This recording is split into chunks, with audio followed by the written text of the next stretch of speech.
Hello dear students, कैसे हैं आप। तो आज अपन डिस्कस करेंगे क्लास 11th का चैप्टर 2 का लास्ट और फाइनल लेक्चर, और वो है आपका जीनियस एकेडमी अलवर पर। ठीक है, और आज का जो लेक्चर होने वाला है उसमें अपन डिस्कस करेंगे जो मैग्नेटिक क्वांटम नंबर चल रहा था अपन, उसके आगे की बातें। तो मैग्नेटिक क्वांटम नंबर में ओरिएंटेशन ऑफ द ऑर्बिटल्स हमने बात कर ली थी। कितने टाइप के ऑर्बिटल होते हैं, S P D F orbital होते हैं भाई। हम मुझे ये पता है कि जो एटम है हमारा एटम, इसके अंदर क्या है, शेल है, शेल या ऑर्बिट। शेल के अंदर एक्चुअली में सब शेल होते हैं। सब शेल एस हो सकता है, पी हो सकता है, डी हो सकता है, एफ हो सकता है। सब शेल के अंदर होते हैं ऑर्बिटल्स, ये भी S P D F type के ही होते हैं, क्योंकि जो ऑर्बिटल एस सब शेल का होगा उसे एस ऑर्बिटल कहेंगे, जो ऑर्बिटल पी सब शेल का होगा उसे पी ऑर्बिटल कहेंगे, जो ऑर्बिटल डी सब शेल का होगा उसे डी ऑर्बिटल कहेंगे, और जो ऑर्बिटल एफ सब शेल का होगा उसे एफ ऑर्बिटल कहेंगे। किसी शेल में कितने ऑर्बिटल होते हैं, एन स्क्वायर, जो कि नंबर ऑफ इलेक्ट्रॉन के आधे होते हैं। किसी शेल में टोटल नंबर ऑफ इलेक्ट्रॉन कितने होते हैं, 2n स्क्वायर होते हैं, इसका हाफ कर दिया जाए तो ऑर्बिटल निकल आते हैं। किसी सब शेल में टोटल नंबर ऑफ इलेक्ट्रॉन होते हैं 2l + 1 × 2, ये इलेक्ट्रॉन होते हैं सब शेल में, और जितने इलेक्ट्रॉन होंगे उसके आधे क्या होंगे, उसके आधे क्या होंगे, 2 से 2 कैंसिल हो जाएगा, 2l + 1 ऑर्बिटल्स होंगे। तो शेल में ऑर्बिटल निकालने का फॉर्मूला n स्क्वायर, और सब शेल में ऑर्बिटल निकालने का फॉर्मूला 2l + 1। ठीक है, अब एक इंपॉर्टेंट बात मैं आपको बता दूं। जैसे हमें नहीं ये पता है कि ये ऑर्बिटल है, मान लो पी, और पी सब शेल है। पी सब शेल के अंदर कितने ऑर्बिटल होते हैं, 3। पी सब शेल, ठीक है। एल की वैल्यू क्या होगी, 1 होगी भाई। एस सब शेल के लिए एल की वैल्यू 0 होती है, पी के लिए एल की वैल्यू 1 होती है, डी के लिए एल की वैल्यू 2 होती है, और एफ के लिए एल की वैल्यू 3 होती है। कोई प्रॉब्लम नहीं।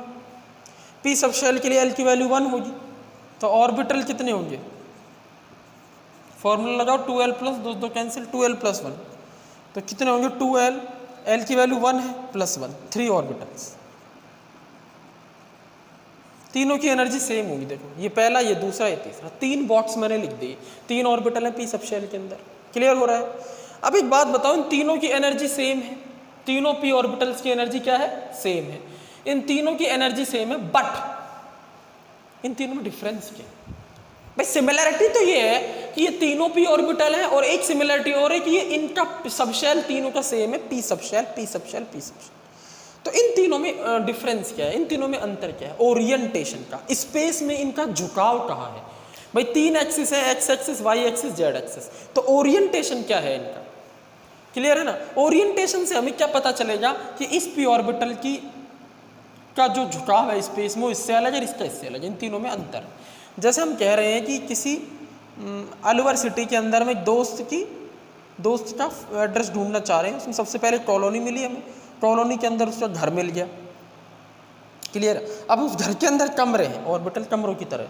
तो किसी घर में एक से ज़्यादा कमरे हैं, तो वो कमरे क्या होंगे, सब सेम होंगे भाई। मालिक तो उनका एक ही है ना, बट उन कमरों में आपस में क्या अंतर होगा, वो जरा समझो। आपस में अंतर होगा कि एक बेडरूम है, एक गेस्ट रूम है, एक ड्राइंग रूम होगा कि नहीं, किचन। ऐसे बिल्कुल यहाँ पर भी इन ऑर्बिटल्स में अंतर होगा, इनका स्पेस में ओरिएंटेशन अलग अलग होगा। क्लियर हो रही है कहानी, कुछ समझ में आ रही है, ठीक है। चलो, बहुत बढ़िया ना। तो ओरिएंटेशन, अगला टॉपिक क्या हमारा,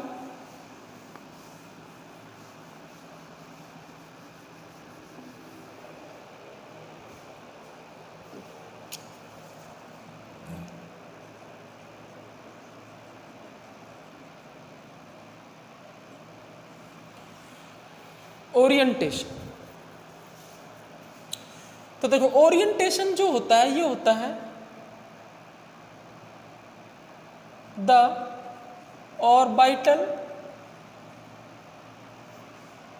orbital position in space, called orientation.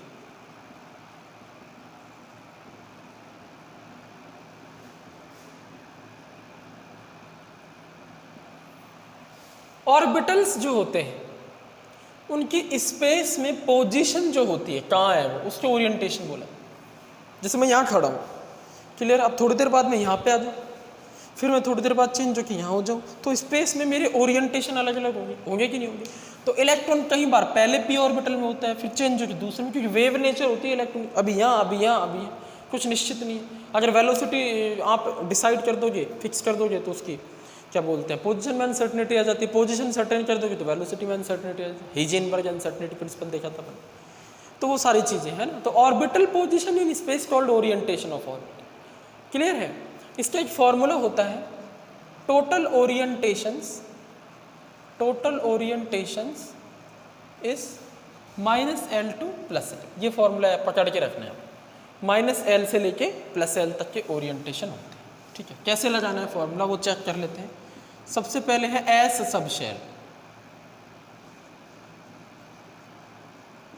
L की वैल्यू चेक करते हैं 0। पॉसिबल ओरिएंटेशन बताओ।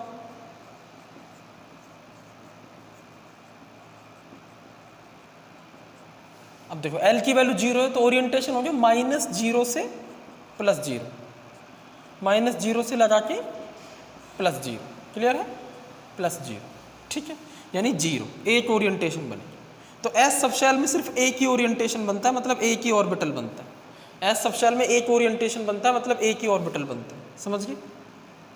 क्लियर है, एक ही ओरिएंटेशन होता है, यानी एक ही ऑर्बिटल होगा। एक ओरिएंटेशन है 0, तो m की वैल्यू क्या होगी 0। ये एक्चुअली में ओरिएंटेशन जो है वो m की वैल्यू होती है। ओरिएंटेशन किसकी वैल्यू होती है, m की। मैग्नेटिक क्वांटम नंबर चल रहा है अपना, तो m से रिप्रेजेंट करते हैं उसको, ये हो गया। क्लियर है। चलो अब बात करते हैं अपन b। दूसरा सबशेल कौन सा है हमारा, p सबशेल। l की वैल्यू कितनी होगी 1। p सबशेल के लिए l की वैल्यू क्या होगी 1। ओरिएंटेशन चेक करो, -1 से लेके +1। भाई यहाँ पर 1 रखूंगा ना, तो 1 से 1, वही -1 से +1, यानी कितने बनेंगे 3। -1 0 +1, उल्टा भी लिख सकते हो, इसके लिए +1 0 -1 ऐसे लिख सकते हो। फिर जरूरी नहीं है -1 से +1, +1 से -1 भी हो सकता है। ठीक है, चलो ठीक है। अब अपन बात करते हैं सी, डी और डी सबशेल। एल की वैल्यू क्या होगी 2। ओरिएंटेशन बताओ कितने होंगे, -2 से लगा के +2, मतलब 5 ओरिएंटेशन बनेंगे, तो 5 ऑर्बिटल बन जाएंगे हमारे पास। डी सबशेल में 5 ही तो ऑर्बिटल होते हैं, तो 5 ओरिएंटेशन आ गए। इसके लिए -2 -1 0 +1 +2। लास्ट है हमारा एफ सबशेल। एल की वैल्यू हो जाएगी हमारे पास 3। ओके, और ओरिएंटेशन कितने बनेंगे, -3 से लगा के +3, मतलब कितने पॉसिबल ऑर्बिटल्स होंगे 7। -3 -2 -1 0 +1 +2 और +3। ये हो गया हमारे total number of orientations. Clear है। तो टोटल ऑर्बिटल्स जो होते हैं किसी ऑर्बिटल स्पेस में किस तरह से ओरिएंटेड होते हैं, उसको अपन इससे पता लगा सकते हैं 0। अब देखो ये वाला ऑर्बिटल -1 वैल्यू है इसके लिए +1, अंतर आ रहा है। हर एक ऑर्बिटल में अंतर आ जाए। इसका ओरिएंटेशन -1 है तो इसका 0 है, इसका +1। हर एक ऑर्बिटल का ओरिएंटेशन अलग है। क्लियर हो पा रहा है। ठीक है, अब अपन इसके स्ट्रक्चर की बात करते हैं कि किसी ऑर्बिटल की स्ट्रक्चर क्या होती है और उस स्ट्रक्चर का ओरिएंटेशन से क्या लेना देना है। इतना नोट कर लो, इसके स्क्रीनशॉट ले लो।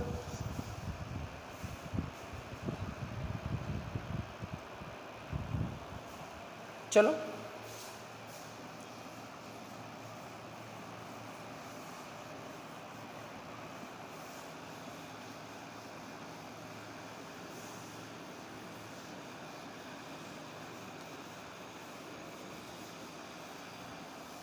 अब अपन बात करते हैं स्ट्रक्चर ऑफ ऑर्बिटल और उसका ओरिएंटेशन से क्या लिंक है।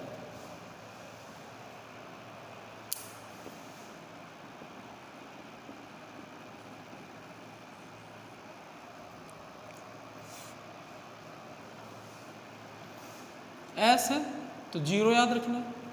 पी के लिए -1 से लेके 0 और +1। डी के लिए कितने हो जाएंगे, -2 से लेके -1 0 +1 +2, ये वैल्यू याद रखनी है ओरिएंटेशन से ही। एफ के लिए -3 -2 -1 0 +1 +2 +3। चलो अब अपन बात करते हैं स्ट्रक्चर।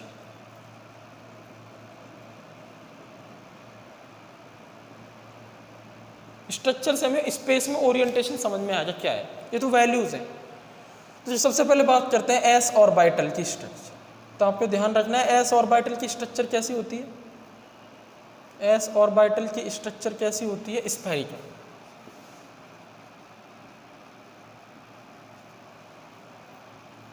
स्फेरिकल 3 डायमेंशन, 3D में होता है स्फेरिकल, ठीक है। मतलब देखो ये न्यूक्लियस है, इसके चारों तरफ ये एस ऑर्बिटल, अगर इलेक्ट्रॉन एस ऑर्बिटल में घूम रहा है तो वो इस तरीके की शेप बनाएगा, ठीक है, ये इस तरीके की शेप बनाएगा, ओके। जैसे मान लो ये 1s, तो 2s कैसा होगा,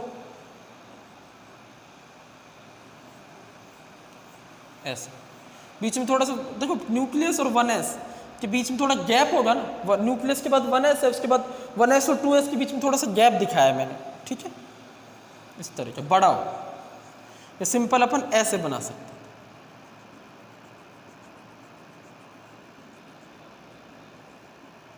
इस तरीके का होता है ऐसा,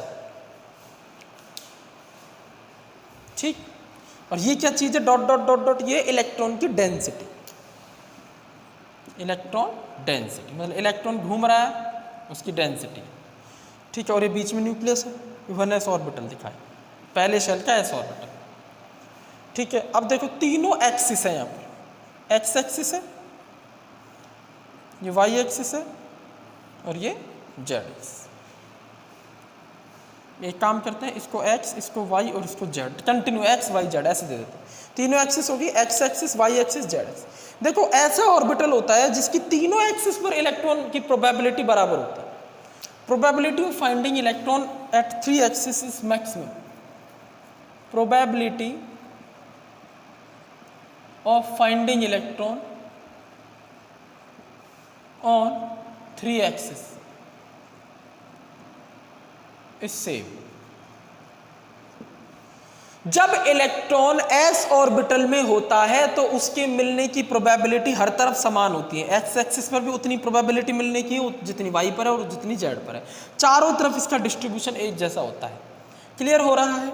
अभी अपन आगे एक टर्म डिफाइन करेंगे, नोड। ये नोड क्या चीज है?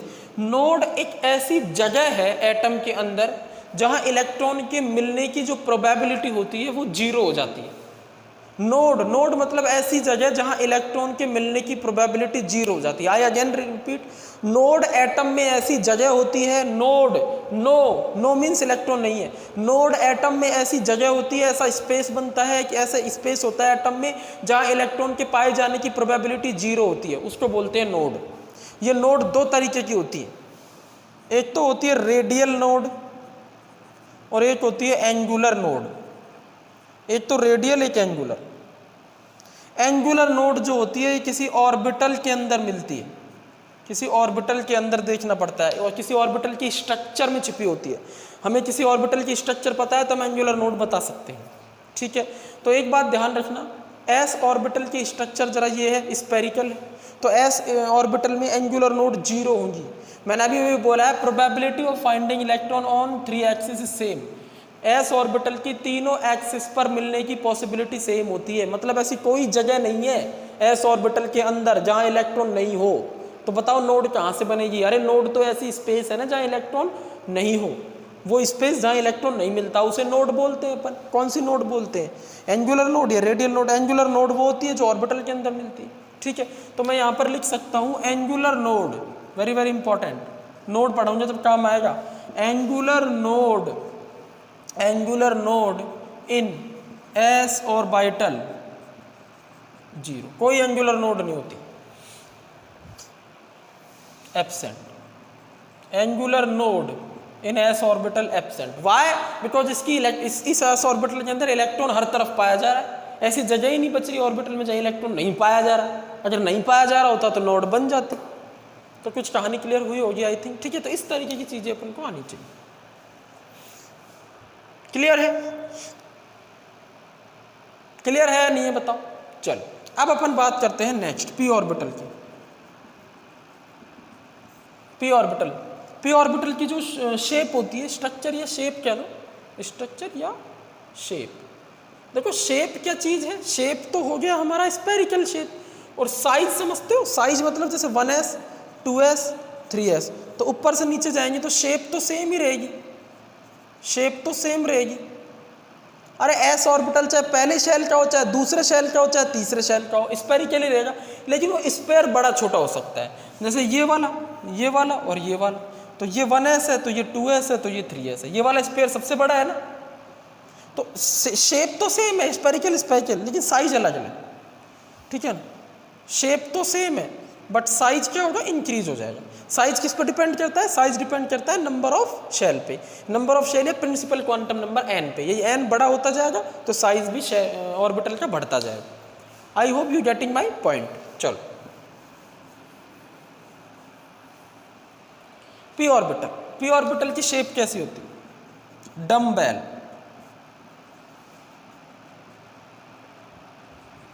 डम्बेल, डम्बेल होते हैं ना जिम में डम्बल करते हैं उस तरीके, इस तरीके की।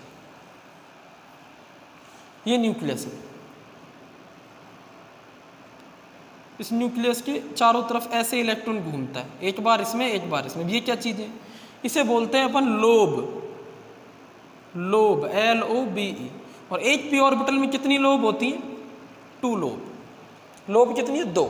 एक पी ऑर्बिटल में 2 लोब है। देखो अब जरा समझो, ध्यान करो, इलेक्ट्रॉन वेव की तरह काम करता है कि नहीं करता, और वेव ऐसे चलती है।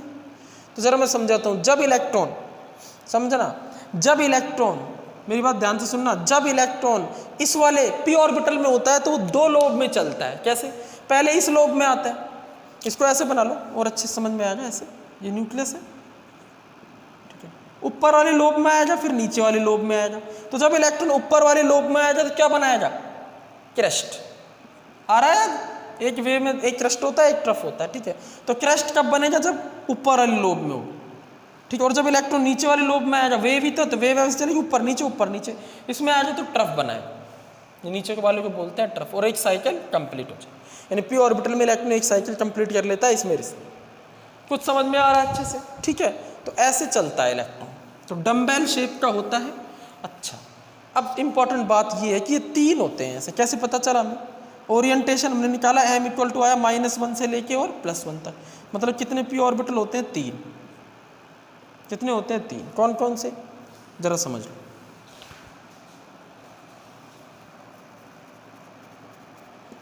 एक होता है हमारा px, एक होता है हमारा py, और एक होता है हमारा pz। px py और pz, px py pz, ठीक। अच्छा, अब 3 वैल्यू है तुम्हारे पास, एक है -1 वैल्यू, एक है 0 वैल्यू, एक है +1 वैल्यू। एक है -1 वैल्यू, एक है 0 वैल्यू, एक है +1 वैल्यू, ठीक है। तो ध्यान रखना, pz के लिए 0 होगी, ये इंपॉर्टेंट बात है यहाँ पर। pz ऑर्बिटल की कॉन्फ़िगरेशन या ओरिएंटेशन 0 होगा, px का +1 या -1 होगा, और py का भी +1 या -1। ये कैसे डिसेट करना पड़ेगा। अगर px का +1 मान लिया, अज्यूम कर लिया ना, px का +1 है, तो सीधी सी बात है py का फिर -1 होगा, और pz का 0 ही रहता है। या ऐसे अज्यूम कर लिया कि px का +1 है तो py का -1। क्लियर है, इस तरह से होता है। तो अगर मान लो, मैं लिख देता हूं यहां पर, जरा समझना मेरी बात, 3 p ऑर्बिटल लिख दिए मैंने, जिसे मैं लिख देता हूँ px, इसे मैं लिख देता हूँ py, और इसे लिख देता हूँ मैं pz, ठीक है। तो इसका ओरिएंटेशन क्या हो जाएगा बताओ, +1 हो जाएगा, तो इसका -1 हो जाएगा, इसके 0। या फिर अभी ऐसे भी हो सकता है कि इसका +1 ना होकर के -1 हो जाए, क्योंकि px के लिए +-1 होगा, तो py के लिए क्या हो जाएगा, इस बार +1 हो जाएगा, pz के लिए ऑलवेज भी 0 रहेगा। क्लियर हुआ कुछ। तो px के ओरिएंटेशन कितने होते हैं, +1 या -1। अगर +1 है तो -1 नहीं होगा, अगर -1 है तो +1, देखना पड़ेगा, ठीक है। py के लिए +-1 और z के लिए 0, ठीक। अच्छा, अब स्ट्रक्चर देख लो, px की शेप देख लो, px की शेप कैसी होती है, ये x एक्सिस से, जरा चेक करो, ये x एक्सिस है, ठीक है। तो डंबल ऐसे मिलेगी, ये न्यूक्लियस ऐसे, ठीक है, इस तरह मिलेगा। तब एक बात बताओ देख के, जब डंबल यहां मिल रही है, एक्स एक्सिस पे इलेक्ट्रॉन है, मतलब इसका ये मतलब है कि इलेक्ट्रॉन एक्स एक्सिस पर घूम रहा है, तो वाई और जेड एक्सिस पर इलेक्ट्रॉन नहीं होगा। भाई देखो ये वाई एक्सिस है, ये वाई एक्सिस। एक चीज और बता दूं, जब इलेक्ट्रॉन इस वाले लोब से इस वाले लोब में जाता है, ऐसे जाया और ऐसे गया, तो एक यहाँ एक पॉइंट आता है, इस पॉइंट को बोलते हैं न्यूक्लियस। यहाँ मतलब इलेक्ट्रॉन नहीं होगा, यहाँ पर इस पॉइंट पर इलेक्ट्रॉन नहीं होगा। इलेक्ट्रॉन की डेंसिटी देखो, यहाँ सबसे ज्यादा है, फिर घटती जा रही है, घटती जा रही है, यहाँ बिल्कुल जीरो हो जाती है, फिर यहाँ से फिर बढ़ना शुरू होती है। इलेक्ट्रॉन की डेंसिटी न्यूक्लियस पर थोड़ी होगी, न्यूक्लियस में थोड़ी इलेक्ट्रॉन मिलता है, ठीक है। तो जरा चेक करो, एक्स एक्सिस पर इलेक्ट्रॉन है, तो ये जेड एक्सिस है, ये तो जेड एक्सिस है, और ये कौन सी है, वाई एक्सिस है, ये वाली वाई एक्सिस है, ये वाली।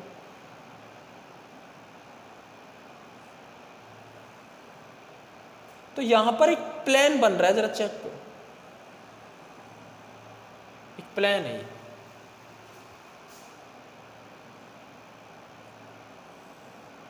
ये प्लेन दिख रहा है, प्लेन अच्छे से देखो, ऐसे है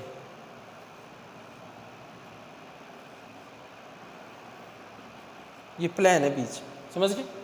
तो इस प्लेन को क्या बोलते हैं, इसको बोलते हैं नोडल प्लेन। क्या बोलते हैं इसको, नोडल प्लेन, यानी ये एंगुलर नोड है। अरे ये प्लेन बन गया ना, कौन सा प्लेन है ये कौन सी एक्सिस है, वाई, और ये कौन सी है, जेड, ये वाई और ये जेड, तो कौन सा प्लेन है, ये वाई जेड प्लेन। ये इसे बोलते हैं एंगुलर नोड, यानी इस पी ऑर्बिटल में एक एंगुलर नोड है। एक्स एक्सिस में ध्यान रखना, एक्स एक्सिस पर इलेक्ट्रॉन मिल रहा है, वाई और जेड पर नहीं मिल रहा।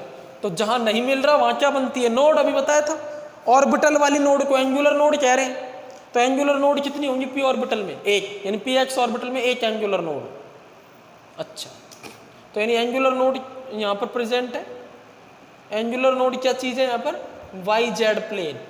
वाई जेड प्लेन पर इलेक्ट्रॉन नहीं है, सिर्फ एक्स एक्सिस पर है, वाई और जेड एक्सिस पर नहीं है। तो वाई और जेड एक्सिस ने मिलकर एक प्लेन बना दिया, उस प्लेन पर हमने बोल दिया कि इसे नोडल प्लेन बोल रहे। अब देखो पी वाई मतलब कि सिर्फ वाई एक्सिस पर इलेक्ट्रॉन है। ये देखो, ये एक्स एक्सिस है, वाई बनाते हैं, ये वाई एक्सिस है, इस पर इलेक्ट्रॉन है, ऐसे घूम, ऐसे इलेक्ट्रॉन घूम रहा है वाई एक्सिस पर। अब जरा चेक करो, इलेक्ट्रॉन कहां कहां नहीं है, जेड पर नहीं है और एक्स पर नहीं है। ये कौन सी है, एक्स, और ये कौन सी है, जेड। तो यहां पर कौन सा प्लेन है, जरा चेक करो, ये वाला प्लेन है, बीचों बीच में एक प्लेन, इस तरीके, ये प्लेन। ये कौन सी एक्सिस है, देखो जेड एक्सिस है, और ये कौन सी है, एक्स एक्सिस। तो यहां पर कौन सा प्लेन है, एक्स जेड प्लेन, यानी इसमें भी क्या है, एंगुलर नोड। हर पी ऑर्बिटल में एक एंगुलर नोड होता है, हर पी ऑर्बिटल में एक एंगुलर नोड होता है, ठीक है।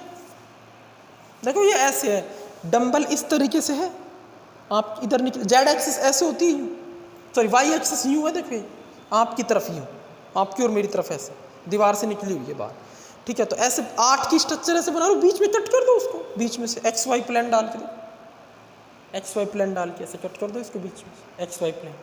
तो यहाँ पर इलेक्ट्रॉन नहीं होगा, नोट कर लो इतना। और लास्ट है हमारी कौन सी, जेड एक्सिस। लास्ट कौन सी है हमारी, जेड एक्सिस, सॉरी मतलब पी जेड ऑर्बिट, ठीक है। चलो इसके लिए वैल्यू कितनी है, ओरिएंटेशन कितना है इसके लिए, +-1, इसके लिए भी कितना है, +-1, और पी जेड के लिए 0। तो लास्ट है हमारा पी जेड।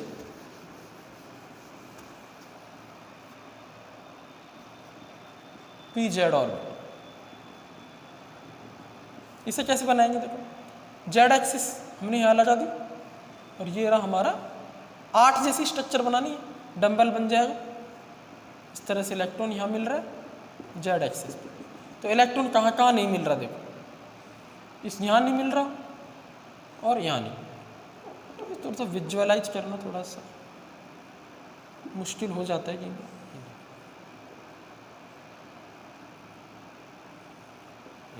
ठीक है। ये कौन सा प्लेन है, ये कौन सी एक्सिस है, वाई, और ये कौन सी है, एक्स वाई प्लेन है। इसमें angular node X Y plane के फॉर्म में मौजूद है। एंगुलर नोड, ठीक है। चलो बहुत बढ़िया ना। तो किसी एक पी ऑर्बिटल में एक एंगुलर नोड होती है, बोलो यस और, मतलब एक ऐसा प्लेन होता है हर पी ऑर्बिटल में जहां इलेक्ट्रॉन नहीं होता, क्योंकि सीधी सी बात है स्पेस में ओरिएंटेशन या तो क्या होगा एक्स एक्सिस पर या वाई पर है जेड, एक्स पर है तो वाई जेड पर नहीं होगा इलेक्ट्रॉन, वाई पर है तो एक्स वाई पर नहीं होगा, और जेड पर है तो एक्स वाई पर नहीं होगा, और वाई पर है तो एक्स जेड पर नहीं। एस में ये दिक्कत नहीं है, एस में क्या हर तरफ इलेक्ट्रॉन होता है, जैसे बॉल की तरह होता है एस ऑर्बिटल, बॉल होती है ना, तो बॉल में तीनों एक्सिस होती है बराबर, एक्स भी वाई भी जेड। ये डंबल जैसा होता है, डंबल किसी एक एक्सिस पर मिलेगी, ये तो एक्स पर है ये वाई पर है जेड, तो नोड बन जाएगी इसमें एंगुलर। रेडियल नोड अभी नोड पढ़ाऊंगे तभी बताऊंगे क्या होती है, सिर्फ एंगुलर नोड की बात चल रही है। चलो बहुत बढ़िया है ना। अब अपन बात करते हैं डी ऑर्बिटल के शेप की। साइज तो समझ में आ रहा होगा ना, अगर आपके सामने लिख दे 2p 3p 4p, तो कौन सा डंबल सबसे बड़ा होगा, 4p वाला सबसे बड़ा होगा, उससे छोटा 3p, उससे छोटा 2p, जैसे मान लो ऐसे लिख के दे दे, ठीक है। एक मिनट, तो बराबर शेप बराबर साइज हो गया,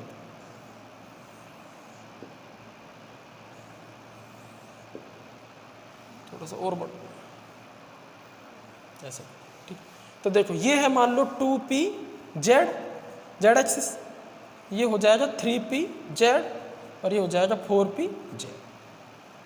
तो इधर जा रहे हैं तो क्या हो रहा है, प्रिंसिपल क्वांटम नंबर बढ़ रही है तो साइज बढ़ रहा है, बट शेप क्या है सेम।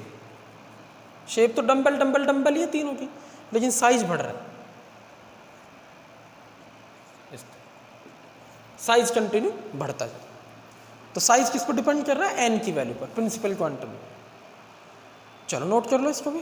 चलो बहुत बढ़िया। अब अपन बात करते हैं डी ऑर्बिटल के शेप, और ये कितने तरीके के होते हैं।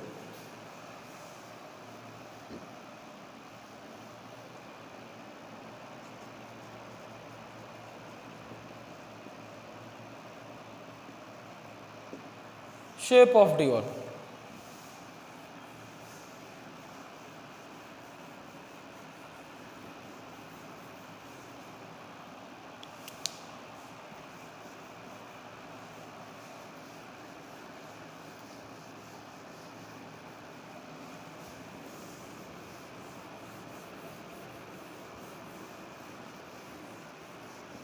चलो देखो, डबल डंबेल शेप,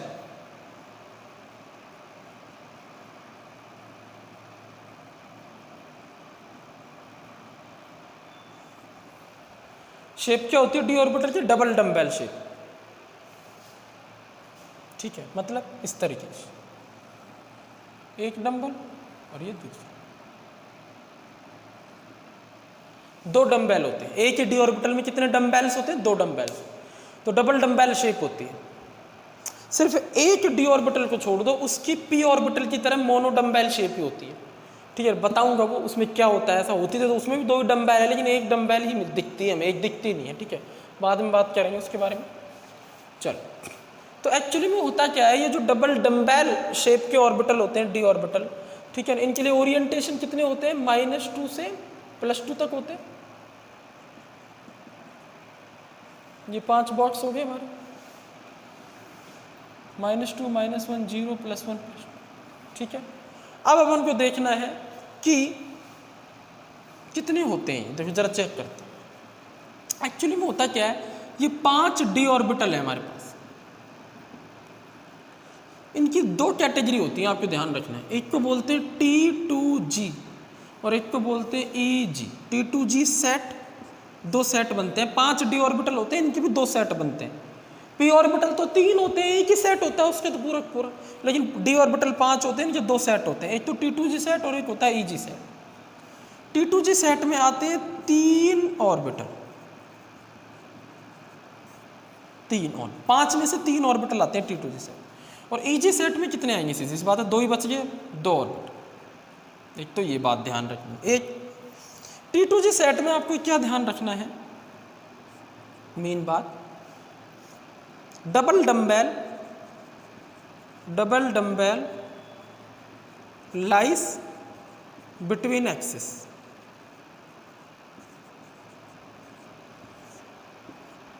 दोनों डंबल जो होती हैं वो एक्सिस के बीच में कहीं लाई करती हैं।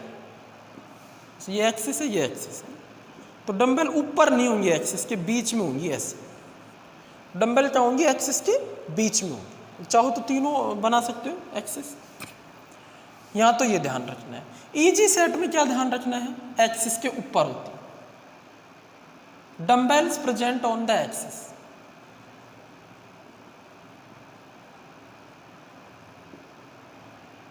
ऑन द एक्सिस डंबल्स क्या होती है, एक्सिस के ऊपर। ध्यान रह जाए, ऐसे ऐसे होती है, ये दोनों डंबल एक्सिस के ऊपर। कहानी समझ में आई कुछ? चलो अब बात करते हैं कौन कौन से ये 3 ऑर्बिटल जो होते हैं T2G सेट में, वो कौन कौन से होते हैं, और EG सेट वाले 2 ऑर्बिटल कौन कौन से होते हैं। ठीक है, तो मैं आपको डिटेल में बताता हूँ एक एक ऑर्बिटल के बारे में, और इनके ओरिएंटेशन की, इनमें से कौन सा ओरिएंटेशन होगा किसका, है ना, उस तरह से देखें।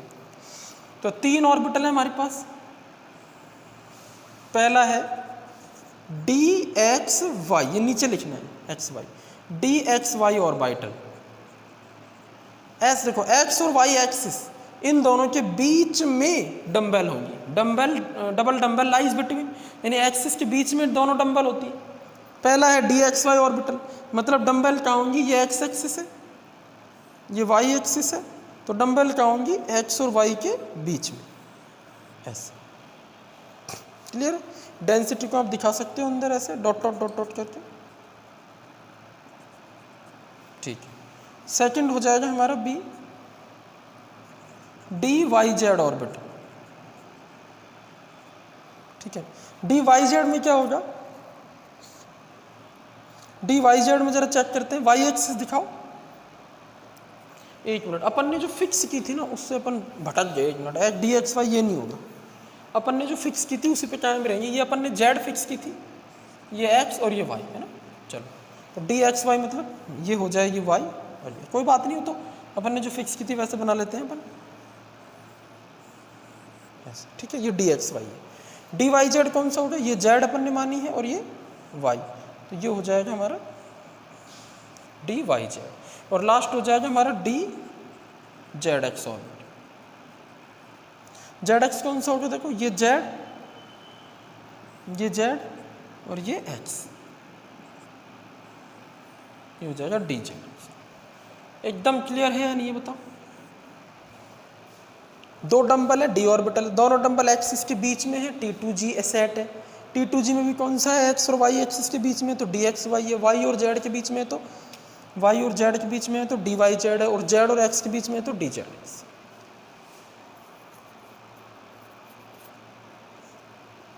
अब आपको ध्यान क्या रखना है, ठीक है, एक बार इनको और देख लेते हैं, उसके बाद मैं आपको ओरिएंटेशन समझाऊं। यहाँ क्या होगा, EG सेट में दोनों डंबल एक्सिस के ऊपर होंगी, इसमें सिर्फ 2 ऑर्बिटल आएंगे। कौन कौन से जरा चेक कर लो। पहला आएगा इसमें, यानी चौथा, पहले का मतलब चौथा, ये A हो गया, इसमें B हो गया, ये C हो गया। अब ये D आएगा ना चौथा, 5 है टोटल, ठीक है ना। क्या होगा, दोनों, इसमें पहला आएगा DX² -Y², इसे बोलते हैं EG सेट का पहला ऑर्बिटल। कैसे बनानी है, देखो X और Y, ये कौन सी एक्सिस है, X, और ये कौन सी है, Y। समझिए, ये X है, ये Y है। तो देखो, एक डंबल तो ये X एक्सिस पर ऊपर होगी, एक्सिस के ऊपर होगी EG में, ये मुख्य बात है, और एक डंबल क्या होगी, Y पर। क्लियर है बाबू? एक कहाँ है, X एक्सिस पर डंबल, और एक दूसरी कहाँ है, Y एक्सिस पर डंबल। अरे एक्सिस के बीच में होती तो T2G बनता है, एक्सिस के ऊपर है तो EG बन रहा है। पहला है DX² Y², ठीक है। अच्छा, लास्ट है हमारा DZ²। ये लाइक P ऑर्बिटल होता है, ये ऐसा D ऑर्बिटल है जो P ऑर्बिटल की तरह दिखता है, मतलब इसमें एक ही डंबल क्लियरली दिखती है हमें। देखो बाकी चारों में तो 2-2 डंबल दिख रहे हैं, इसमें एक ही क्लियरली दिखेगी, एक ही डंबल। चलो, DZ², इसको कैसे रिप्रेजेंट करते हैं जरा चेक करो। ये Z एक्सिस, ठीक है, ये X एक्सिस और ये Y, तीनों एक्सिस बतानी पड़ती है पहली चीज इसको रिप्रेजेंट करने की। Z एक्सिस पर डंबल दिखा दो आप,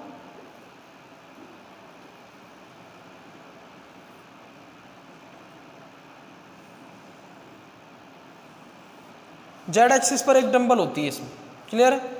इसलिए देखो सिंबल में Z आ रहा है, बट दूसरी डंबल कहाँ है इसकी, बड़ी इंटरेस्टिंग बात है, पी ऑर्बिटल की तरह दिख रहा है, देखो दूसरी डंबल होती है लेकिन वो डंबल अनस्टेबल होती है, मतलब वो कभी एक्स पर होती है कभी वाई पर होती है, एक्स पर कभी वाई पर, फिक्स नहीं है।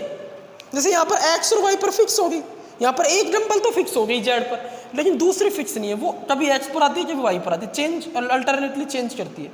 तो इसीलिए उसके लिए अपन इस तरीके का एक सर्कल बना दे। कैसा सर्कल बना, ये जो सर्कल सा बनाया है ये वाई और जेड एक्सिस पर दूसरी डंबल को बता रहा है। तो ऐसा होता है हमारा डी जेड स्क्वायर ऑर्बिटल, कैसा होता है इस तरीके से, क्लियर हो रहा है। अच्छा, अब अपन ओरिएंटेशन की में एंगुलर नोड की ओर बात करेंगे, ओरिएंटेशन और एंगुलर नोड। तो जरा चेक करते हैं ओरिएंटेशन क्या हो। देखो मैं आपको इसकी ट्रिक बताता हूं, जो ये है ना डी जेड स्क्वायर, जरा ध्यान रखना, ये जो डी जेड स्क्वायर आपको दिखाई दे रहा है, आपको ध्यान हो तो पी ऑर्बिटल में तीन थे, पी एक्स, पी वाई और P Z. P Z orbital के लिए ओरिएंटेशन 0 था और इन दोनों के लिए प्लस माइनस 1 था, याद आ रहा है। पी जेड के लिए 0 था, एक्स और वाई कंपोनेंट के लिए प्लस माइनस 1 था, क्लियर आ रहा है। तो यहाँ पर भी वही होगा। अच्छा, पी जेड कैसा बनता था, ये जेड एक्सिस के ऊपर बनती थी ओरिएंटेशन, मतलब जो डंबल बनती थी पी जेड में वो जेड एक्सिस के ऊपर बनती थी ना, ये जेड एक्सिस है, इसके ऊपर डंबल बनाते थे अपन, ध्यान आ रहा है, अरे ध्यान आ रहा है ना, ठीक है।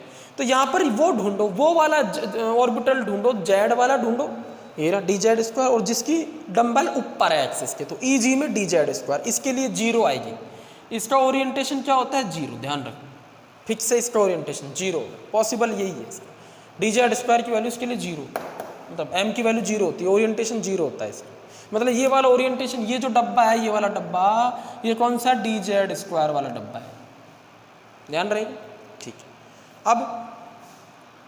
अब अपन बात करते हैं, पहले इस पे आ जाओ, अब बढ़ते जाओ, देखो जेड वाले की 0 है, अब बाकी के जेड वाले ढूंढो। देखो ये जेड वाला नहीं है, इसमें एक्स वाई है, इसमें भी एक्स वाई, ये बच गए दो T2G के, इसमें भी जेड घटक है, मतलब कंपोनेंट है, इसमें भी जेड कंपोनेंट है, इसमें भी जेड कंपोनेंट है, दोनों में जेड कंपोनेंट है, ठीक है। तो ये दोनों डी ऑर्बिटल ऐसे होंगे जिनके लिए वैल्यू प्लस माइनस 1 होगी, मतलब इसके लिए प्लस माइनस 1 होगी और इसके लिए भी प्लस माइनस 1। अब समझ जाओ, अगर इसकी प्लस 1 है तो इसकी माइनस 1 होगी, और इसकी माइनस 1 है तो इस प्लस 1 होगी। क्लियर है, क्लियर है नहीं, चलो समझ में आ गई कहानी, बढ़ते जाना है। जेड वालों को शुरू में लेना है, मतलब 0 फिर प्लस माइनस 1। अब क्या बच गए एक्स वाई वाले, एक तो ये बच गया और एक ये बच गया, तो इसके लिए क्या होगी प्लस माइनस 2, और इसके लिए भी क्या होगी प्लस माइनस 2। कुछ क्लियर हुआ।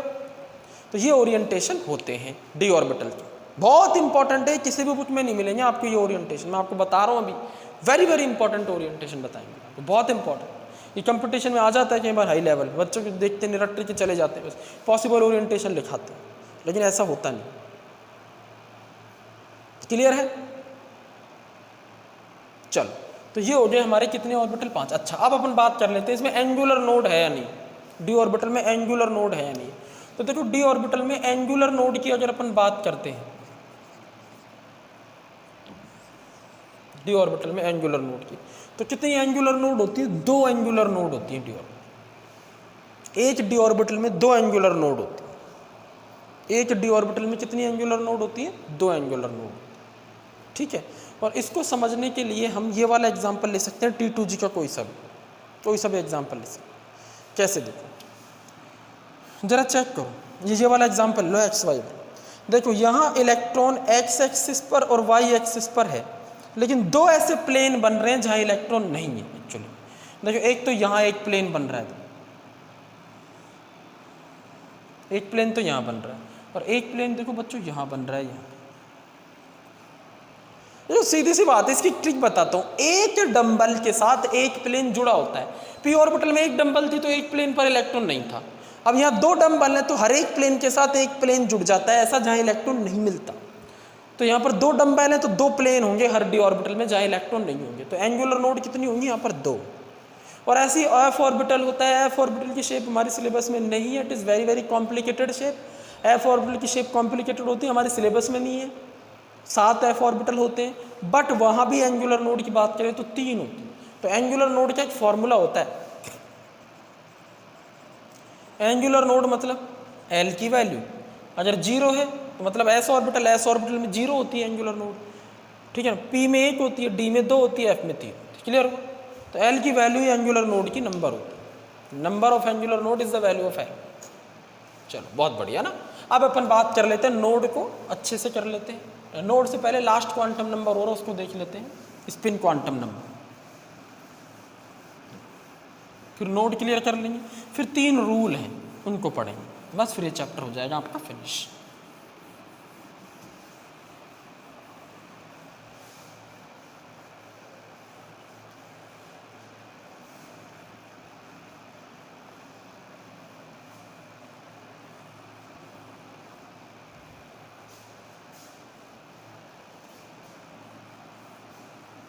कुछ क्लियर हुआ यहाँ तक? चलो अब देखो,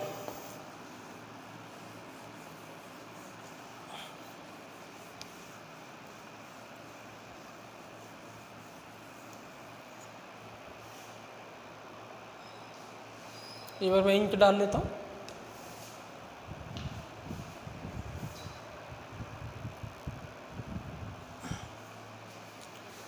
चलो देखो, लास्ट है हमारी क्वांटम नंबर, वो है स्पिन क्वांटम नंबर।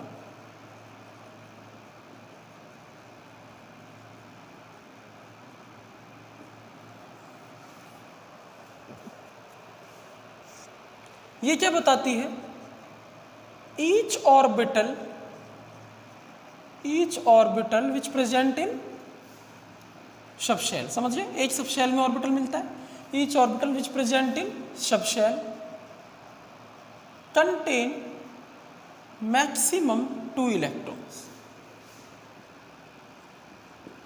मतलब एक ऑर्बिटल के अंदर जो सबशेल में मिलता है ऑर्बिटल, उसके अंदर लास्ट 2 इलेक्ट्रॉन हाइयर हो सकते हैं, मैक्सिमम 2 इलेक्ट्रॉन, 2 से ज्यादा इलेक्ट्रॉन नहीं। इसका रीजन क्या है? 3 क्यों नहीं मिलते भाई? ये भी तो क्वेश्चन है, एक ऑर्बिटल में 3 इलेक्ट्रॉन क्यों नहीं मिलते, या एक ही क्यों नहीं मिलता, 4 क्यों नहीं मिलते, 2 ही क्यों मिलते हैं, ये नंबर ही क्यों स्पेसिफिक है? क्योंकि इलेक्ट्रॉन घूमता है न्यूक्लियस के चारों ओर, और ऑर्बिटल ऐसा स्पेस होता है, ऐसा 3 डायमेंशनल स्पेस होता है एटम का, जहां इलेक्ट्रॉन के मिलने की पॉसिबिलिटी मैक्सिमम होती है, तो वहाँ घूमने की पॉसिबिलिटी भी मैक्सिमम होगी, मिलेगा वही तो घूमेगा। अब इंपॉर्टेंट बात यह है कि घूम कैसे सकता है, कोई चीज़ कैसे घूम सकती है? 2 तरह से घूम सकती है, इस दुनिया में 2 ही तरह से घूम सकता है, कोई आदमी, इंसान, कोई वस्तु, कोई ऑब्जेक्ट, या तो क्लॉकवाइज रोटेशन करे घूमे, या एंटी क्लॉकवाइज। इसीलिए 2 पॉसिबिलिटी हैं, 2 इलेक्ट्रॉन होते हैं एक ऑर्बिटल में। हर चीज़ का लॉजिक होता है, बेलॉजिक कोई चीज़ नहीं आती, ठीक है, साइंस में क्लियर है। तो electron contain maximum 2 electron, 2 electron exhibit 2 type off spin, 2 type off spin, 2 तरीके की स्पिन। इलेक्ट्रॉन की 2 तरह की स्पिन होती है, एक होती है क्लॉकवाइज स्पिन और एक होती है एंटी क्लॉकवाइज स्पिन।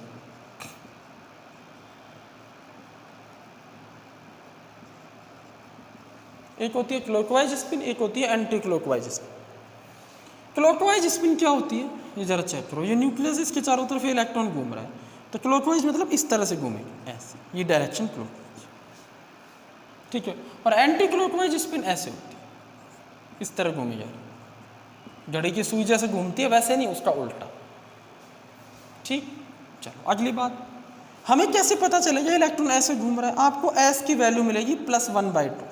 ये एस क्या चीज़ है? स्पिन क्वांटम नंबर है ना एस, समझिए। स्पिन क्वांटम नंबर की वैल्यू +1/2 मिलेगी, तो मतलब समझ जाओ क्लॉकवाइज स्पिन हो रही है, और स्पिन क्वांटम नंबर -1/2 मिलेगी, तो मतलब समझ जाओ anti clock, minus plus sign का डिफरेंस है, वैल्यू सेम है। क्यों?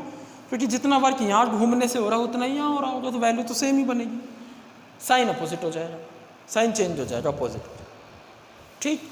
चलो अब अपन बात करते हैं कि जो ये क्लॉकवाइज स्पिन है इसके लिए +1/2 वैल्यू हो रही, और एंटी क्लॉकवाइज स्पिन के लिए -1/2 वैल्यू। अब दिखता कैसा है इलेक्ट्रॉन क्लॉकवाइज वाला? हम तो एक बॉक्स में इस तरीके से 2 इलेक्ट्रॉन दिखाते हैं, एक ऊपर और एक नीचे, ये बॉक्स है, ये पहला इलेक्ट्रॉन है, दूसरा। तो ये जो इलेक्ट्रॉन होता है ये ऐसा होता है, ये ऐसा, समझो।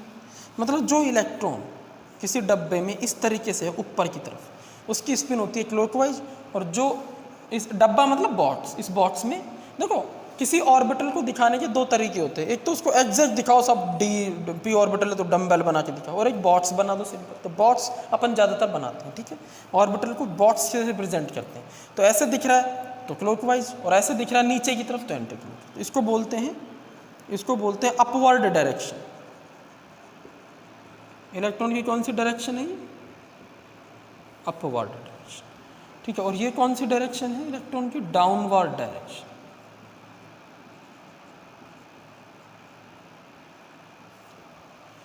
जब इलेक्ट्रॉन की डायरेक्शन अपवर्ड हो तो ऊपर की तरफ अप ऊपर, और डाउनवर्ड हो तो नीचे। और स्पिन अलग अलग होती है, इसकी प्लस ऑफ होती है या माइनस, ठीक है। चलो नोट कर लो इसको। अब बात कर लेते हैं टोटल स्पिन की। टोटल स्पिन कैसे कैलकुलेट करें? Total spin sum of the all spins. Total spin S total ऐसे रिप्रेजेंट करते हैं इसको, एस टोटल। ये होती है S1 plus S2 plus S3 plus dot dot dot ऐसे जोड़ते जाओ स्पिन, ठीक है। जैसे मुझे इसकी निकालनी है, ये है मान लो 1s2, मतलब पहले शेल में S सब शेल है, S सब शेल में S ऑर्बिटल है, उसके अंदर 2 इलेक्ट्रॉन है। तो ये इस इलेक्ट्रॉन की स्पिन क्या होगी? S टोटल निकालना है मुझे इस पूरे का 1s2 का, ठीक है। इस 1s2 एनर्जी लेवल का टोटल स्पिन निकालना है। तो कैसे निकाल? इस इलेक्ट्रॉन की स्पिन +1 हाफ होगी, फिर उसमें जोड़ेंगे दूसरे वाले की -हाफ हो जाएगी। नीचे की तरफ है, नीचे की तरफ वाले के लिए एंटी क्लॉकवाइज डाउनवर्ड डायरेक्शन, तो टोटल स्पिन क्या आएगी? 0।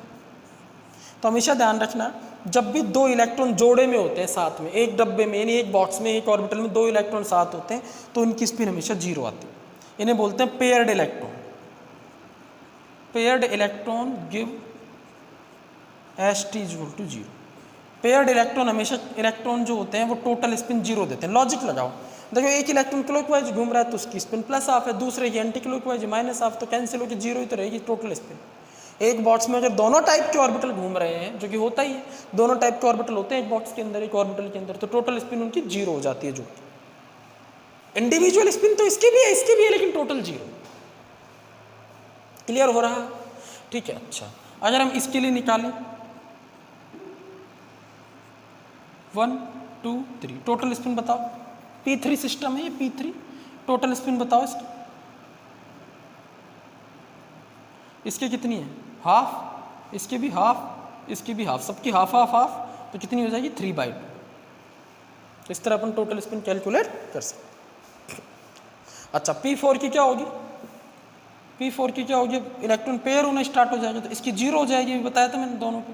तो इसकी हो जाएगी हाफ हाफ, फिर इसकी रह जाएगी 1। इस तरह से अपन टोटल स्पिन कैलकुलेट कर सकते। चलो नोट कर लिया। तो ये हो गई आपकी स्पिन क्वांटम नंबर, और टोटल स्पिन अपन कैसे कैलकुलेट कर सकते हैं उसका कॉन्सेप्ट। चलो, तो ये थी हमारी चारों क्वांटम नंबर्स, ठीक है। अब जो क्वेश्चन आता है ना क्वांटम नंबर पर, उसके बारे में बात कर लेते हैं। क्वेश्चन किस तरह से है, देखो।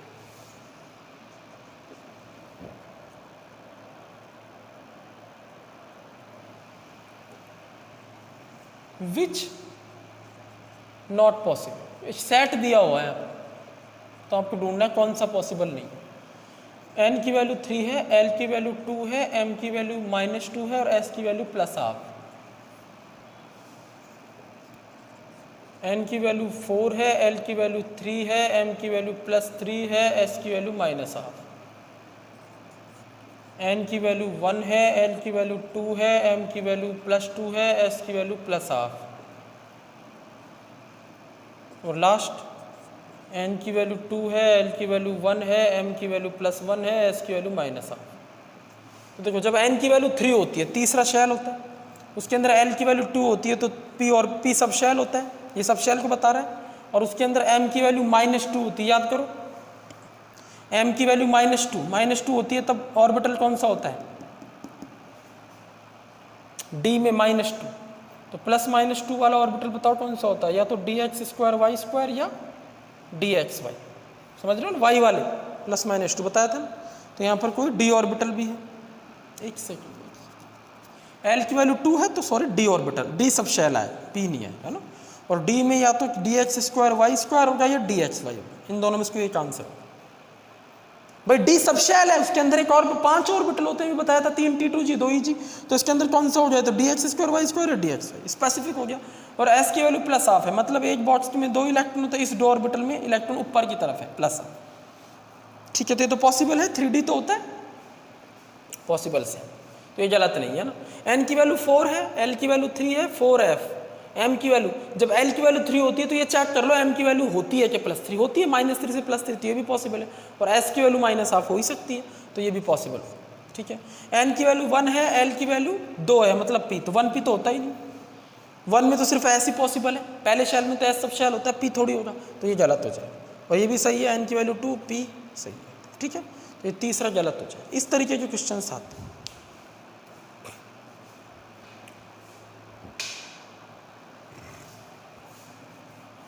ठीक,